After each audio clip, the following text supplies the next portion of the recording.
Hello viewers, আসসালামু আলাইকুম। আজকে দেখাবো আরেকটি গাছ। এটা কি ফুল গাছ আপনারা সবাই কমেন্টে বলে যাবেন।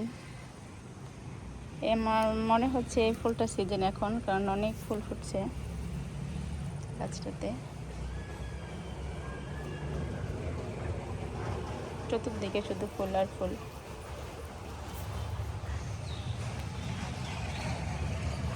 যখন ফুলগুলো সব বড় হয় তখন দেখতে অনেক সুন্দর লাগে।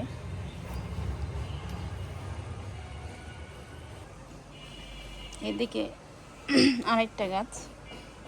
এই গাছটাতে বেশি ফুল হয় নাই, অল্প ফুল হয়েছে। তার পাশে এখানে একটা কি ফুল গাছের নাম জানি না, এগুলো হচ্ছে পুদিনা পাতা গাছ। পুদিনা পাতা কিন্তু স্বাস্থ্যের জন্য খুবই উপকারী।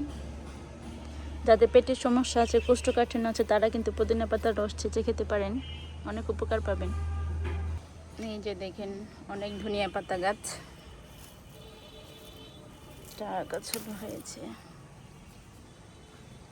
ধনিয়া পাতা গাছও ফুল এসেছে। এই বীজগুলো পড়ে অনেক ধনিয়া পাতা হয়। এটা কি একবার বুনলে সারা বছর পাওয়া যায়, সারা বছরই পাতা খাওয়া যায়, আর কিনে খাওয়া লাগে না। যাদের বাসা আছে তারা অবশ্যই জানেন। এটা টবেও চাষ করা যায়, ছাদ বাগানও আছে। এটা হচ্ছে নিচে লাগানো। এদিকে আছে কিছু অ্যালোভেরা গাছ। অ্যালোভেরার পাতাও কিন্তু শরবত করে খাওয়া যায়, চুলে দেওয়া যায়, হেয়ার প্যাক করে অনেক উপকার লাগে, ফেস প্যাক করে দেওয়া যায়। স্কিনের জন্য তো অ্যালোভেরা খুবই উপকার, স্কিনের জন্য, চুলের জন্য।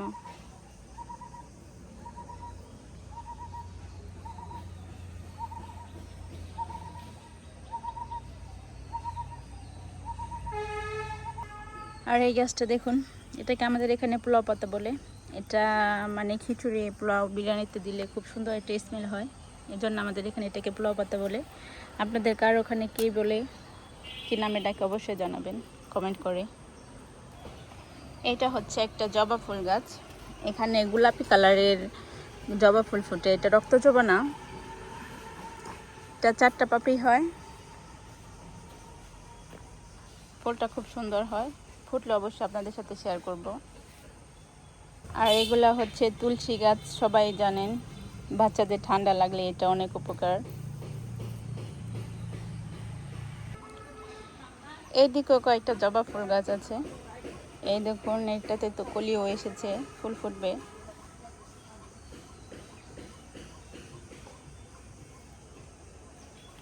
পাতাগুলো যেমন বড় বড়, ফুলগুলো ফুটলেও খুব বড় হয়।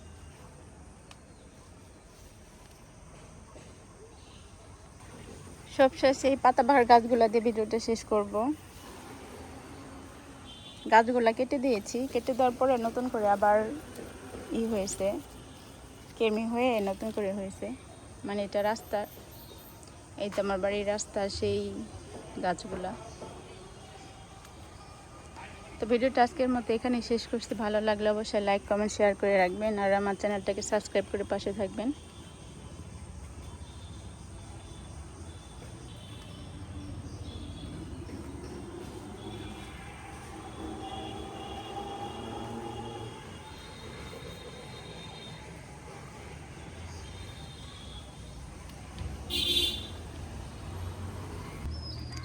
আজকের মতো এখানে বিদায় নিচ্ছি। আল্লাহ হাফেজ, আসসালামু আলাইকুম। সবাই ভালো থাকবেন, সুস্থ থাকবেন।